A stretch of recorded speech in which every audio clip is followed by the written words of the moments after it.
आज बहन जी को याद आ रहा है कि ब्राह्मणवाद की राजनीति कर रहे हो, और जिस समय आप ही के मुंह से मुखार बिंदु से निकला शब्द तिलक तराजू और तलवार इनको मारो जूते चार, तब नहीं याद आपको पड़ा था कि फिर इन्हीं तिलक तराजू और तलवार की हमको कभी जरूरत पड़ेगी। आज आपको लगा था कि नहीं मैं जातिवादी राजनीति करूंगी तो मैं सफल रहूंगी, लेकिन आज उनको भी ये पता चल गया इसी मोदी जी के और योगी जी के चुनाव में कि अब न मुसलमान साथ दे रहा है और ना कोई हरिजन, क्योंकि सभी को सुविधाएं चाहिए। हमारे चाहे मोदी जी योगी जी हों, अगर सुलभ शौचालय मिल रहा है तो वो हिंदू मुस्लिम शूद्र किसी को देख के नहीं मिल रहा है। आज हमारी वही बहनें वही महिलाएं जो कि चूल्हे से रोटी फूंक करके आंखों की रोशनी खराब कर रही थी, ना हिंदू देखा गया, ना मुसलमान देखा गया, ना हरिजन देखा गया, सभी महिलाओं को उज्ज्वला योजना का लाभ मिल रहा है। और इतना ही नहीं, यही अगर किसानी ज़मीनों की रेट की बात कर ली जाए तो यही कांग्रेस की व्यवस्था थी काफ़ी पहले से कि किसानों के ज़मीन का अधिग्रहण तो कर लिया जाता था, लेकिन उनका उचित मुआवजा नहीं दिया जाता था। और हमारे इसी बीजेपी सरकार ने आने के बाद किसानों की ज़मीन का मुआवजा 4 गुना बढ़ा दिया गया, जिससे वो किसान, हाँ भाई अगर विकास का काम हो रहा है ज़मीन जाएगी ही, लेकिन एक व्यवस्थित ऐसा कुछ धन उनको मिल जाए जिससे कि वो एकदम से व्यवस्थित हो जाते थे, किसान व्यवस्थित हो जाते हैं। किसानों को इस तरह की सुविधा दी गई। एक तरफ आप देख रहे हैं यही टिकरी बॉर्डर, गाजीपुर बॉर्डर, पूरे देश में किसान आंदोलन चल रहा है। और अभी राकेश टिकैत जो कि नेता है, उन्होंने कहा है कि अब दिल्ली छोड़ के हम लखनऊ की गोलाबंदी करेंगे, घेर लेंगे। वो केवल विपक्ष के द्वारा, जैसे कि वहाँ दिल्ली वाला जो है, दिल्ली में वो जो हड़ताल कराया गया था और बिरयानी और क्या क्या चल रही थी, उनको शाहीन बाग वहाँ पर उन सबको पारिश्रमिक और भोजन और बिरयानी क्या क्या चल रहा था, सेम यही ये विपक्ष के द्वारा बैठाए गए कठपुतले हैं कि पीछे से इनको अटैची पहुँच रही है और ये एकदम नारेबाजी कर रहे हैं। वो केजरीवाल जी के यहाँ उनकी दाल गल सकती है, यहाँ नहीं गलेगी। यहाँ तो हमारे जो है माननीय सांसद नेताजी बैठे हैं, वो ऐसा पूरा हिसाब निपटा देंगे उनका।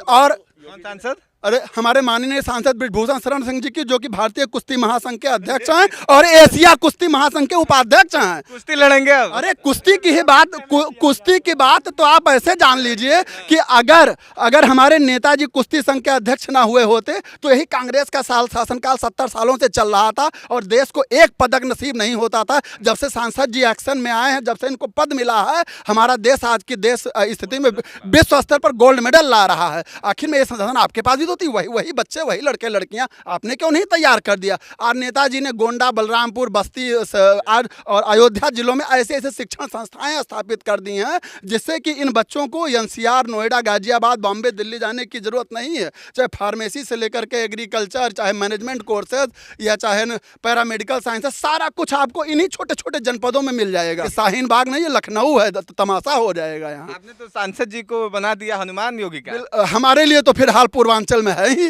दूसरा कोई नाम नहीं है, और राष्ट्रीय स्तर के हैं। जैसा कि पूरे देश ने देखा कि उनको सरकार की व्यवस्था करने के लिए दूसरे स्टेट भी भेजा गया था, मैं शीर्ष नेतृत्व ने भेजा था। अभी तो जापान गए हैं, क्या चाहते हैं? अगर राकेश टिकैत इधर का ऐलान करते हैं तो लखनऊ आना पड़ेगा। ये हम लोगों का सौभाग्य है कि उनके जैसा रेसलर जो है चीफ हमारे पास है, और अपने टीम को अपने बच्चों की तरह, वो चाहते तो किसी को भी भेज देते, अपने बहुत सारे व्यावसायिक काम देखते, लेकिन नहीं, वो टीम को सेलेक्ट किए। और ये राजनीति करने से ज़्यादा उनके लिए ज़रूरी है देश का सम्मान बढ़ाना, और अपनी टीम के साथ टोक्यो में ही जमे पड़े हैं। बहुत लोग कुछ कर सकते हैं, लेकिन वो अपने काम पर ध्यान दे रहे हैं। लेकिन राकेश टिकैत ऐलान करते हैं, जो उन्होंने कहा कि लखनऊ पहुंचेंगे, तो क्या उनकी फौज पहुंचेगी? अरे मेरे भैया, बाप गया जैसे बाप गया है, बच्चे छोड़ गया है, कोई खेत बात नहीं उठा ले जाएगा।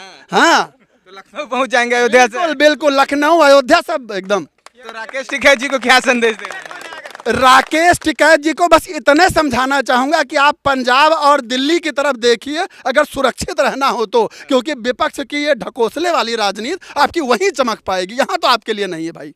हाँ, क्योंकि यहाँ जोगी बाबा हैं और वो साफ साफ बताते हैं कि जो जिस भाषा में समझे, बराबर स्टेटमेंट आता रहता है आपकी अदालत वगैरह में कि हम प्यार को प्यार से समझाते हैं और लात को लात से समझाते हैं। प्रॉपर्टी जब्त कर ली जाएगी। बिल्कुल बिल्कुल, आप ऐसे एक नहीं दर्जनों उदाहरण देख रहे होंगे। अब उसको कोई कहे नहीं ब्राह्मण विरोधी है, नहीं मुस्लिम विरोधी, ना, ये केवल मूर्ख बनाने वाली बात है, एक अफवाह फैलाने वाली बात है। और योगी जी का सीधा कहना है कि गलत के साथ गलत और सही के साथ सही, एकदम दो टूक। तो राकेश टिकैत जी संभल कर रहे हैं। अब वो उनकी मर्जी, अगर उनको भी है कि भाई क्या है, वो जब गीदड़ की मौत आती है तो शहर की तरफ भागता, हो सकता है उनका शहर ये लखनऊ ही हो। कहीं कोई और प्लान नहीं है उनका? अब भाई अब हम फिलहाल एक मर्यादा है, इसलिए ज़्यादा तो नहीं कहना, लेकिन विपक्ष के इशारों पे नाचना उनके लिए सुरक्षित क्षेत्र पंजाब और दिल्ली ही है, उत्तर प्रदेश नहीं है। लेकिन वो क्यों बैठे अभी तक, इतने दिन से आंदोलन पर बैठे, कोई तो वजह या फिर कुछ आपको क्या लगता है? भाई ये तो फिर वही बात, किसानों के इतने शुभ चिंतक हो और इतने साल में तुम किसानों का एमएसपी नहीं सुधार पाए। भाई वो दलाली किसानों के साथ तो तब भी चलती रही है ना। मंडी इंस्पेक्टर जाता है, अनाज देखता है कि इसका रेट ये है, उसने जो डिसाइड कर दिया कि इस रेट का आपका गेहूं चावल है वो रेट बिकेगा। और आज जब मोदी जी योगी जी कह रहे हैं कि ये अनाज किसान का है, वो जा कर के अपने मनचाहे किसी कंपनी मालिक को बेच दे, किसी आशीर्वाद आटा कंपनी को गेहूँ, जिसकी इच्छा हो वो अपने मन उसको जहाँ दाम ज़्यादा मिले वहाँ अपने गेहूँ चावल बेच दे। अभी आपने एक योगी जी का कारनामा सुना कि नहीं सुना? योगी जी दिल्ली के अंदर घुस के उत्तर प्रदेश के सिंचाई विभाग में बस रहे रोहिंग्याओं को भगाया और बुलडोजर चलाया वहाँ। अब देखिए अब आप जो है फिर इसकी उत्तर प्रदेश नहीं, पहले पूरे प्रदेश नहीं पूरे देश को अपना घर मानिए। अगर आपके घर में कोई अतिक्रमण कर लेगा तो क्या स्वतः आपसे आप उसको 1 बीघा 1 कमरा 2 कमरा बरामदा दान कर देंगे? आपके पास वैसे इतनी पॉपुलेशन है, एक सीधा मांग और आपूर्ति का नियम अर्थशास्त्र में लागू होता है। जब हमारा संसाधन, हमारे लोग वैसे ही इतनी जनसंख्या भरी पड़ी है, हम उनको पहले संसाधन देंगे, पहले आयातित करके और बिठा दें। यहाँ योगी जी ने हटाया, वही 500 मीटर की दूरी पे दिल्ली सरकार ने उन्हें बसा लिया। अरे तो उनको लॉलीपॉप की राजनीति करनी है। उनको देश सुधार से नहीं मतलब है, राष्ट्र हित से नहीं मतलब है, उनको लॉलीपॉप की राजनीति से मतलब। वो तो कह रहे हैं फ्री में ट्रेन, फ्री में मेट्रो, फ्री में बस, फ्री में बिजली, फ्री में पानी, कहियो फ्री में अपना घर नहीं दे देंगे। भाई अपना भी 2-4 बिस्सा का मकान बना होगा वो भी फ्री में दे दें। भाई भारत सरकार का धन है, लुटाए जाओ, जब तक लुटा सकते हो लुटाओ। अखिलेश यादव भी कह रहे 300 यूनिट बिजली फ्री, 10 लाख रोजगार। अरे भैया अब फिर वही मुझसे आप निकलवा रहे हैं कि अपना जाते जाते तो सरकारी पैसे की टोटी टाइल्स तो उजाड़ ही ले गए हैं, और उसके बाद जो है 300 यूनिट फ्री। अरे 300 यूनिट फ्री बिजली सैफई के घर में थोड़ी बनी है। स्टेट गवर्नमेंट का बजट वही होता था, चाहे उससे सैफई में नाच करा लिया जाए रात में, और चाहे अयोध्या में विश्व स्तर का दीपोत्सव करा दिया जाए। देश की प्रतिष्ठा बढ़ किस में रही है ये सोचना हमारी जनता को है, चाहे वो हिंदू हो, मुस्लिम हो, ब्राह्मण हो, क्षत्रिय हो, शूद्र हो, इससे नहीं मतलब है।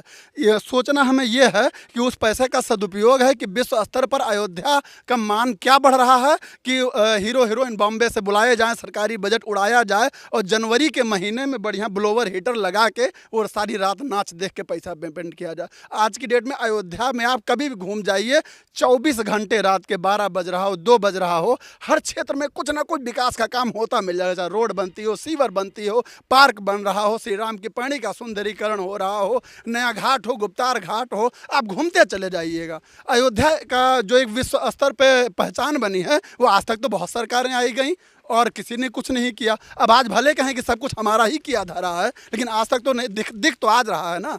तो इसलिए इससे बेहतर सरकार कोई दूसरी हो नहीं सकती। और एक बहुत बड़ी बात जो एक जेन्युइन रीज़न है कि इस महामारी के दौर में अगर बीजेपी सरकार ना होती, चाहे केंद्र में मोदी जी और स्टेट में योगी जी, तो जो ये खातों में पैसा 500 2000 वहाँ चला है, माननीय प्रधानमंत्री राजीव गांधी जी स्वीकार कर चुके थे कि मैं रुपया 1 देता हूँ और गाँव में 10 पैसा पहुँचता है। उस व्यवस्था को बंद करने का काम माननीय योगी और मोदी जी ने किया है। अगर आज ये खाता खोलने का काम माननीय प्रधानमंत्री और मुख्यमंत्री जी के इस व्यवस्था से ना हुआ होता, तो चाहे राशन हो 5 किलो 10 किलो गेहूं चावल, और चाहे खातों में आने वाला पैसा हो, चाहे किसानों का 2000 रुपया आने वाला, सब कुछ रास्ते में ही बट के ख़त्म हो जाता और सारी व्यवस्था तहस नहस हो जाती। अब लोग कह रहे हैं महंगाई है। अरे हमको ये भी तो देखना चाहिए कि आखिर में हमको हमारे खाते में पैसा आ रहा, फ्री में राशन मिल रहा, फ्री में टीकाकरण हो रहा, पूरा देश घर में बैठ के 1.5 2 साल भोजन कर रहा, तो राजकोष से ही तो बजट जा रहा, आखिर में कहाँ जाएगा? तो महंगाई हमारे ही ऊपर तो है कहीं ना कहीं। तो जब इतनी बड़ी आपदा को इतना व्यवस्थित ढंग से हमारा नेतृत्व डील किया है, मैं समझता हूँ विश्व के लिए एक उदाहरण है। इससे बेहतर नेतृत्व नहीं मिल सकता। अमेरिका जैसे विकासशील देश रोड पर आकर के भगवान के लिए प्रार्थना करते, लाशों का बौछार लगा, लेकिन हमारे यहाँ लोग कह रहे हैं तमाशा क्या। लेकिन हाँ, हमने ताली और थाली बजा करके बहुत बड़ी सफलता आज अर्जित की, एक सकारात्मक संदेश दिया। इसलिए मैं हर तरह से माननीय योगी और मोदी जी के साथ हमेशा